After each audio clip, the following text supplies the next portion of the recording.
This is Janae from Designs by JuJu. In this video, I will demonstrate a technique for doing a multi-hooping project using our applique train alphabet.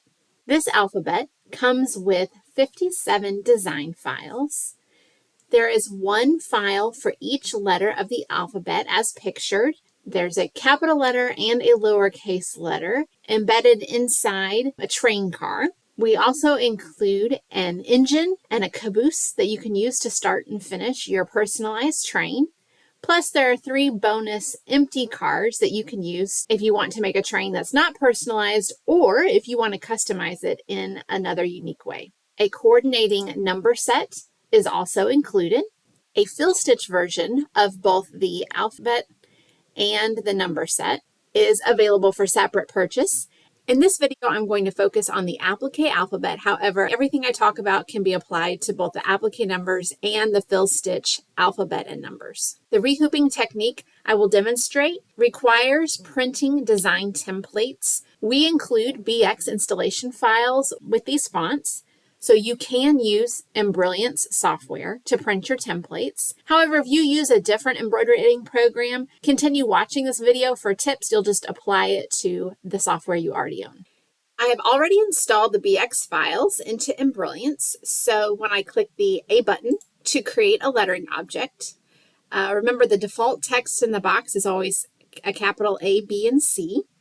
If I select the font from the pull-down menu, on my keyboard, if I type DBJJ space T, it will jump to the T fonts, and I can see that there are 3 sizes for the alphabet applique version.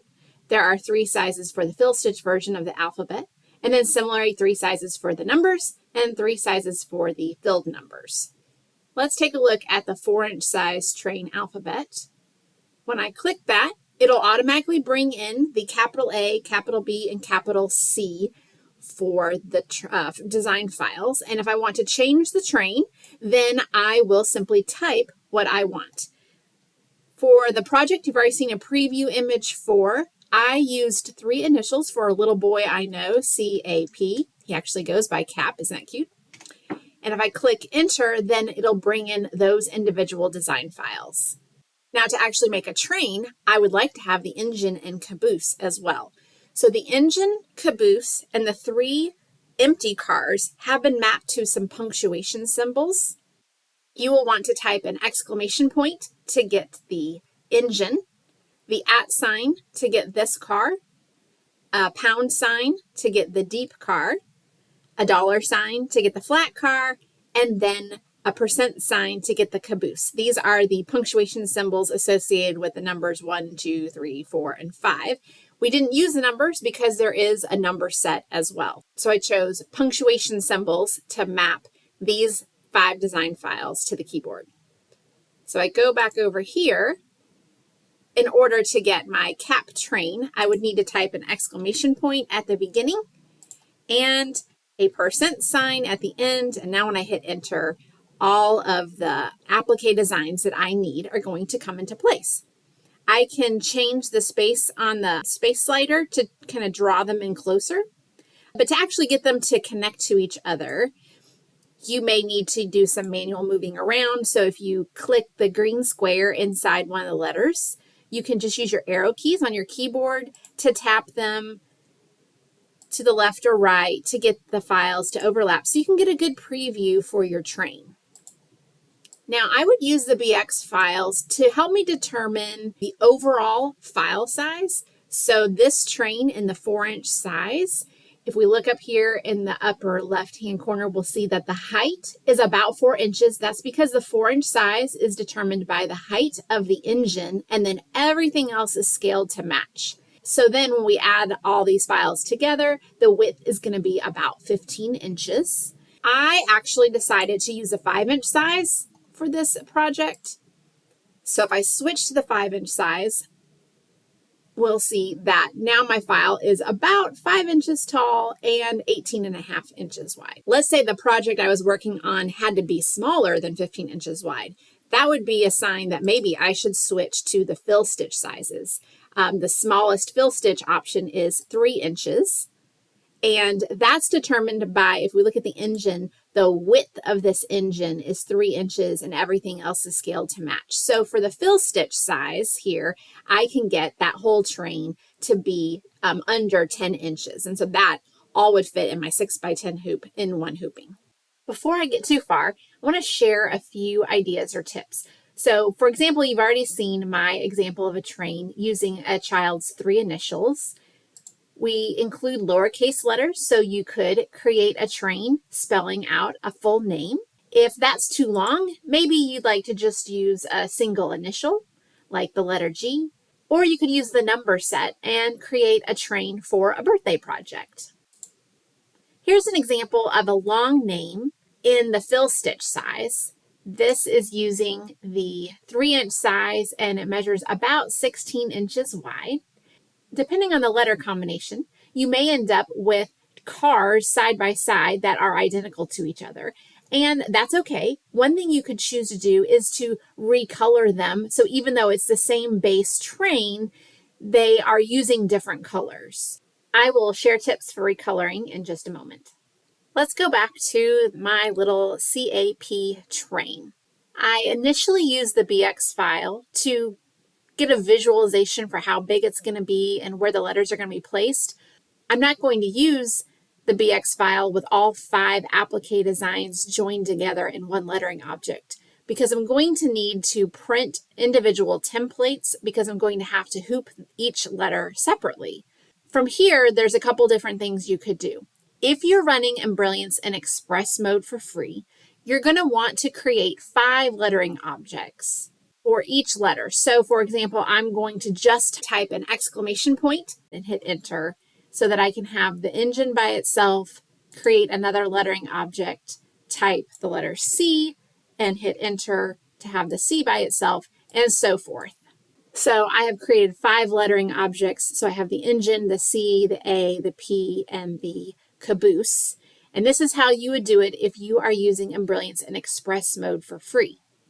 If you have Embrilliance Essentials or any other embroidery editing program, it's going to be easier to use the actual design files.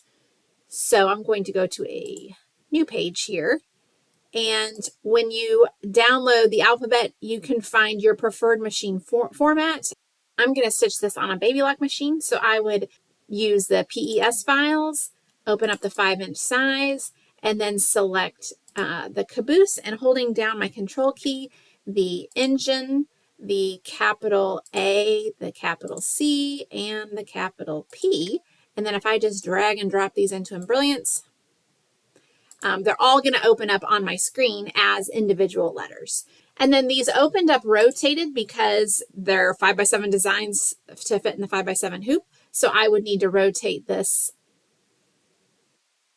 clockwise as well as the Caboose. So now I've got those design files and I can spread them out.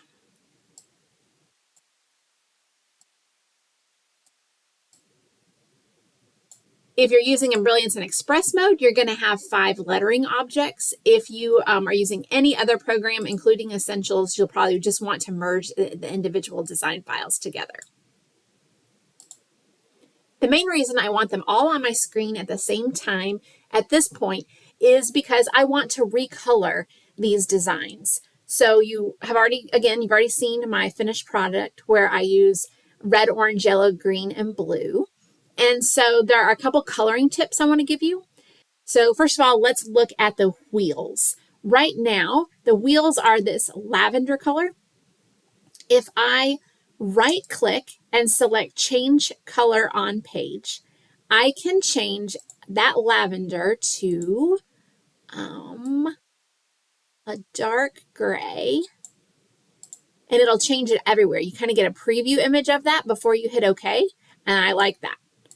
So also, I did not use this aqua color, this Seacrest. I wanted lime instead. So again, if I right-click, change color on page, then I can choose a different green and so forth. So I can make some global changes that way. You can also make individual changes. So for example, I didn't want purple anywhere, And so I did those individually. For example, here at the beginning, I changed this purple. So if I select that and scroll down to find that purple color here, if I highlight that, if you left click, you can select a different color, and I chose to make it the same silver thread color that is used at the front of the engine and all these connecting. I also went ahead and changed this little fence thing at the end. So I'll scroll through here and find that blue. And again, left click and select that same silver thread from my palette and so forth. So I did that again for all of these. I changed anything that was purple, I just recolored to get it to be the look that I wanted. Once I had every applique recolored exactly the way I wanted, then I separated these back into their individual design files. So what I would do is select this engine. I would copy it, create a new page, and paste this. And I'm going to go ahead and go up to Preferences. I've got my 5x7 hoop saved. I would click OK, and I want to View Hoop, View, Draw Hoop. And in order for my train to fit, I need to rotate it and then hit Center. And I would File, Save As, and let's just name this engine. And select your preferred format. Mine's PES, and click Save. Then I will go back to my full file, select the C, Control Copy, Create New, paste this in a place, center in the hoop, File, Save As, and we'll just call this C. And so forth. I would do that for all 5 files. And with each file, I can print a template. So I would go up to File, Print Preview. This will let me show you what you can get. There's 2 pages that you can print. You can print the template, and it will include the crosshairs, which are really important for where the center of the design is. And then page 2 is a color sequence. And so you may want to print this out as well, or the color chart that we include with the design files. Either one will assist you at your machine. You may prefer the sequence from your software, especially if you have recolored the file. I have printed templates for all of the letter files for this, and you'll note that in some cases the design is oriented in the horizontal position for the hoop because this is a 5-inch alphabet, so the height is 5 inches, and for the case of the train and the caboose, they're actually wider than they are tall, so it's in the horizontal position, whereas most of the rest of the letters are going to be oriented in the vertical position. So before I trim these templates out, I'm actually going to make a note of that so I remember when I come to hoop this one's going to be horizontal, this one's going to be vertical. So that'll just be my note. And the next thing I'm going to do is use scissors to cut around and get all the excess paper off. Alrighty, so I have trimmed around the excess paper off. I have made sure to leave these markings for the axes, so they're there. I tried to make a real straight edge along the bottom where the wheels are, and then really cleanly on the edges where the cars are going to overlap. Now, one quick note, all of the designs are saved centered in the hoop, and because the car sizes vary, the letters heights vary, each design file has its own height. They're unique and not identical to each other.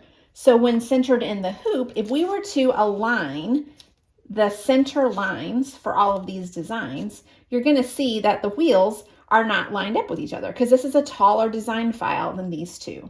So we want to tape our pieces together, making sure that the wheels are lined up. So when we rehoop our project, our train is going to be driving down a straight track. So to help with that, I've just taped together 2 sheets of paper because my train is longer than 11.5 inches and drawn a straight line across it. And I'll just start with my train over here on the left, line up those wheels on my line, and just kind of loosely tape it down.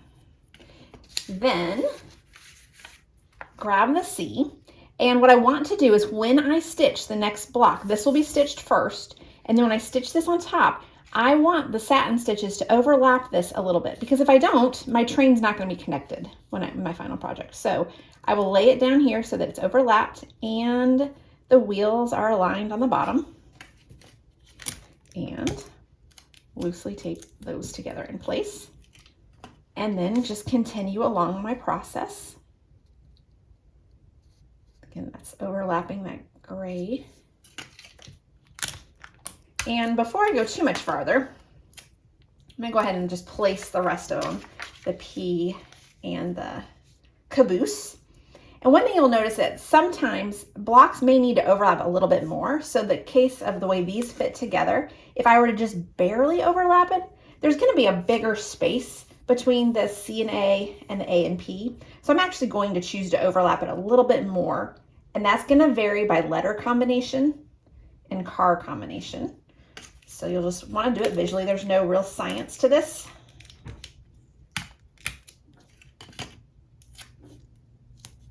And then finally, the Caboose. Same thing, I'll just kind of visually decide how close I want it to be. And I think overall that looks good. So now I have, in general, my long template ready to go. In addition to creating a hooping guideline, another fantastic use of templates is helping prepare your fabrics ahead of time. Now, sometimes when I'm doing an applique, I just sit down and I throw a whole big piece of fabric on my hoop, stitch it out and trim it out. But in this case, since I've got 5 different blocks and I want a cohesive fabric selection, I can use a template to help me pre-cut my fabrics into rectangles. So for example, I know that I'm going to need a piece of red that extends the size of this engine and the roof. So I cut a rectangle of fabric that was bigger than that template. And so even though I don't necessarily have the measurements, I can just do it visually. Same thing, I got these 4 little wheels. I can just grab one piece of black fabric that's about that size and so forth. So I was able to do that for all of the fabrics for this block. And I also added a layer of Heat'n Bond Lite to the back of these. This is not a required step, but I highly recommend it. I find it easier to do applique for multiple reasons. First of all, it'll lay flat in the hoop as it's being tacked down. It's easier to trim because it's going to prevent fraying. And then long term, it can be fused into place, which will help applique fabric not pull away from satin stitches and also lay flat long term. All right, again, the approximate measurements for my train are 5 inches by 18 inches. So for my project, I wanted just some extra wiggle room. And so I cut my fabric, adding about 3 inches on both sides. And then once I'm done, I will trim it and move on to the project. So I kind of want to estimate where I want this train to land. I want the middle of this to be about equal on both sides and positioned, especially with the engine centered. So I'm just kind of blurring my eyes and trying to decide, does this look about centered? And I think so. So for my first hooping, this is when I'm going to use my template. All right, when I hoop the engine, I will turn it like this, and that's where I want my template to go. So I'm going to use my template to kind of hold this in place. And then I'm going to slip this out.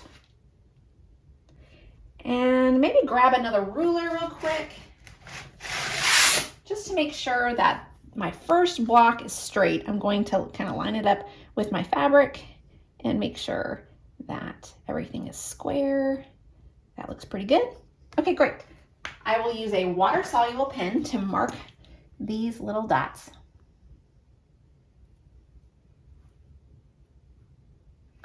And I will use that in a moment to hoop the fabric. I already had my cotton fabric prepped with a fusible interfacing, which will keep the project flat and smooth throughout the whole process. And I have used a little bit of spray adhesive on some tearaway stabilizer to give it an extra firm stability in the hoop. And now we're ready to hoop this project. I'm going to lay my hoop, the top of my hoop with the template over those dots that I've already marked. And now with the bottom of my hoop, I've already loosened this up quite a bit. I'm going to carefully slip this into place, holding the fabric together, and then just carefully push it down into place. All right, and wow, look at that, all those dots are still lined up, so this is hooped pretty straight.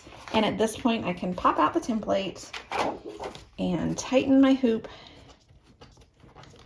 so that it's nice and snug and taut.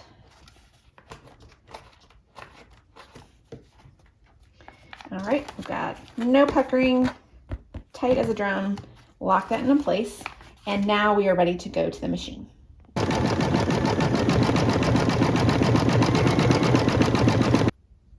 All right, I'm done stitching the engine. It's stitched out beautifully, and at this point now I'm going to remove it from the hoop. So let me loosen this up, and I'll pop it out. And I chose to use tearaway stabilizer. So I will just flip this over, and I'm going to remove as much of the stabilizer as I can, including popping out the little pieces that are inside of the applique. So I'm going to go ahead and take all this off and press the hoop marks out of my fabric, and I'll be right back. All right, I've removed all the tearaway stabilizer and I've pressed out my hoop markings.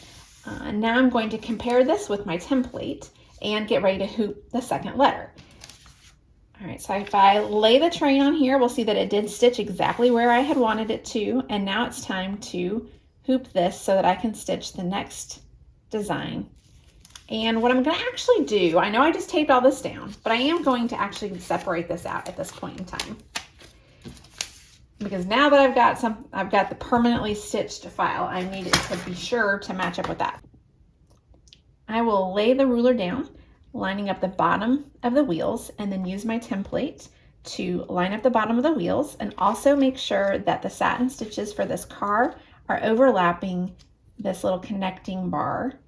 And then also make sure that connecting bar is in line with the following connecting bar. So my wheels are going to be aligned, the connecting bars are going to be aligned. There's a little bit of an overlap, but my car, the C and the car, are not actually going to overlap with the engine that was already stitched. Okay, so I'm going to tape that down just to hold it in place real quick while I swap my ruler for my template. And I'm going, remember this is a vertical hooping, so now my template is up and down. I'm going to line up those crosshairs and then mark 1, 2, 3, slip this out, make sure my hoop is still in the right spot, and then also mark the center, and right there, a little dot. This is a water soluble pen, so that should come out later on. All right, I'm going to slide my piece of tearaway underneath here. Since I've got those dots, I can kind of estimate about where the center of my hoop will be, and just smooth this out. All right, so now I've got my top hoop piece and my template lined up with those dots, and so now I'm going to slip my loosened bottom piece underneath these, trying to hold this in place as much as possible without messing it up too much. So let's see here if I can slide this into place.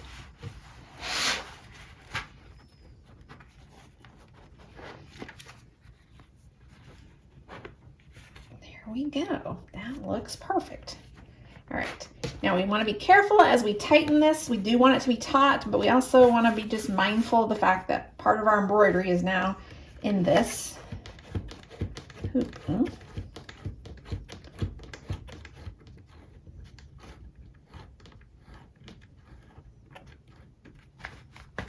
right, if I remove my template,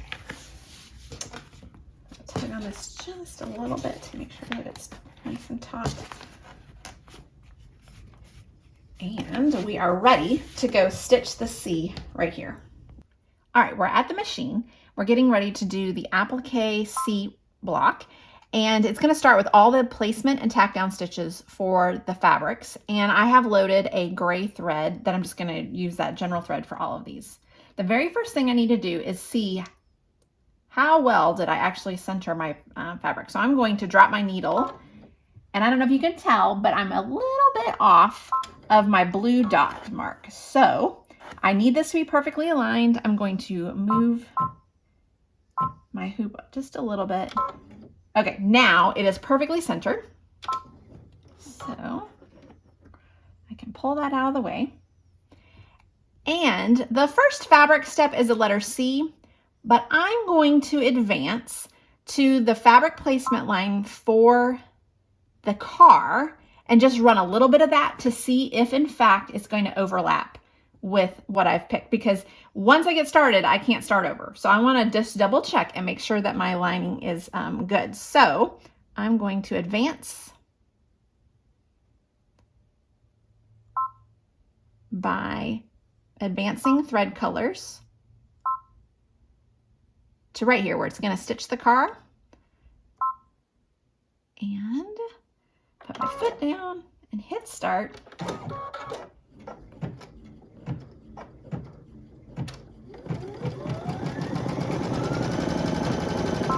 Okay, wow, that ends up being pretty perfect. Let me raise my needle, and I'm going to advance back to the beginning of my design.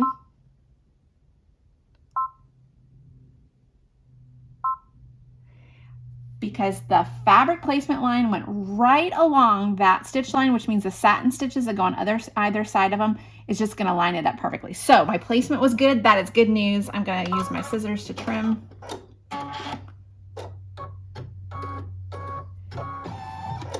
And go back to the beginning. All right, I want to take a quick pause in the middle of my stitch out to talk about a couple of things. I have tacked down all the fabrics, and as I said, I just used a neutral gray thread for all of those, so you see that there. Before moving on, I just want to double check and comment on a couple things. So first of all, see my placement stitch overlapped just at the right spot. So that's good. Now when the yellow satin stitches, it'll cover up that gap, and well, actually there isn't really a gap. It'll just look beautiful.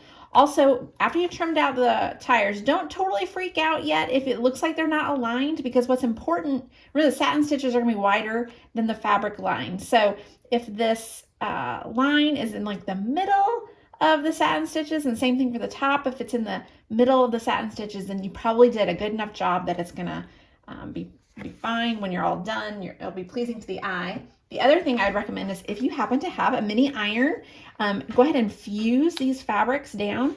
If you used Heat'n Bond Lite like I did, fuse those into place now before you start the satin stitches. That'll just make your fabrics nice and smooth and ready for the rest of the design.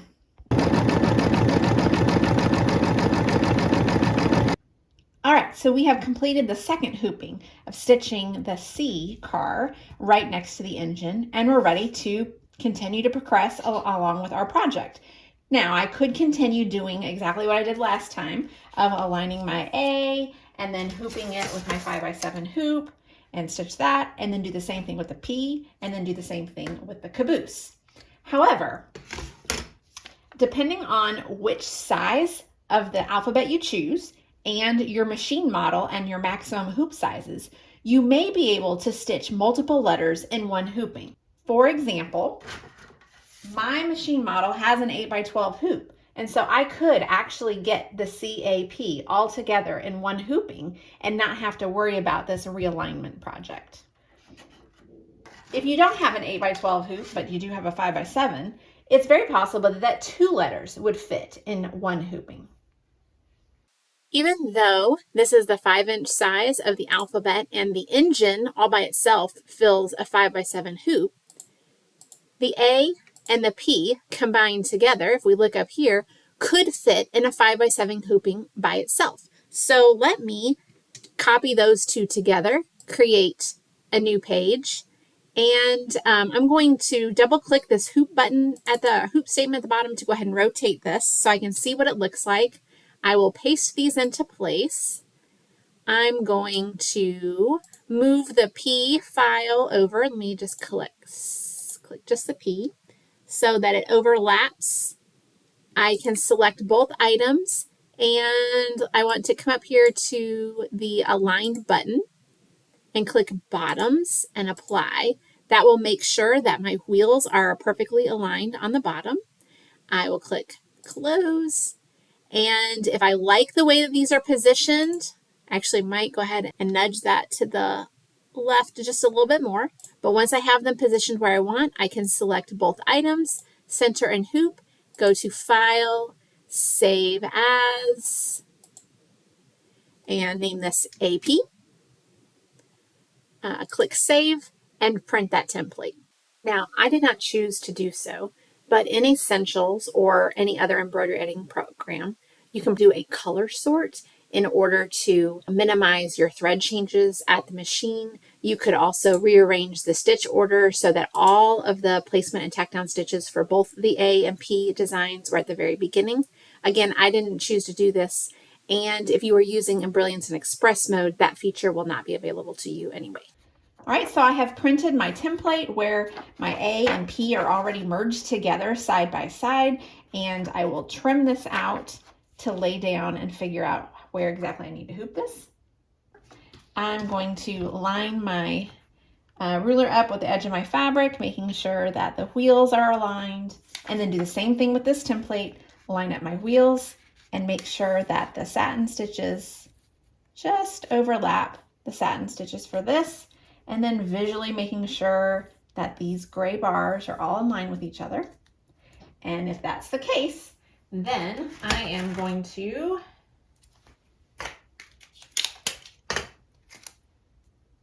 tape that down ever so lightly so that when I move my ruler, it doesn't fly away.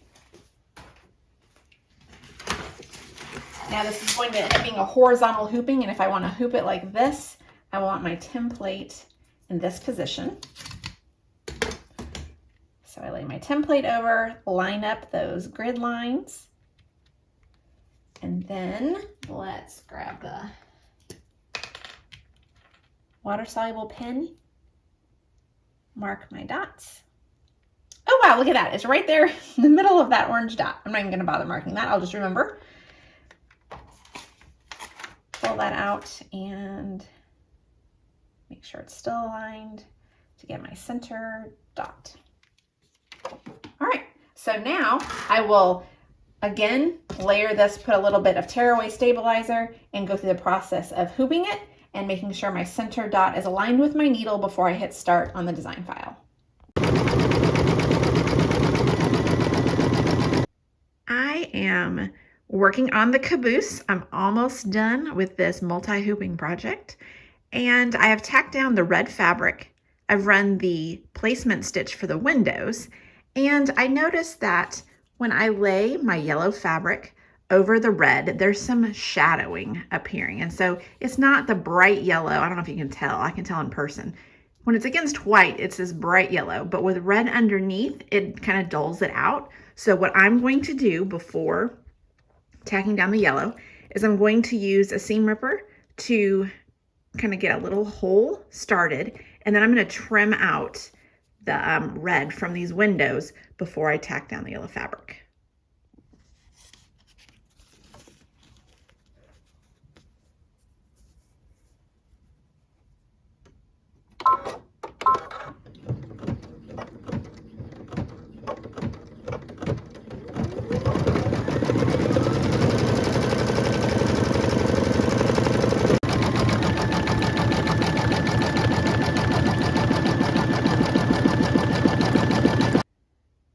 Friends, I have just completed the final hooping of this project. I just finished the caboose. I've removed the stabilizer, and you can kind of still see some wet spots where I have removed the water-soluble dots that I had drawn. So I haven't pressed this yet, but I wanted to show you just how well all the tires of the 5 different blocks line up for my train. And now I'm ready to move on to actually creating the final project for this, but this ends the tutorial for how to rehoop multiple times to create a fun project with our train alphabet. We can't wait to see what you come up with.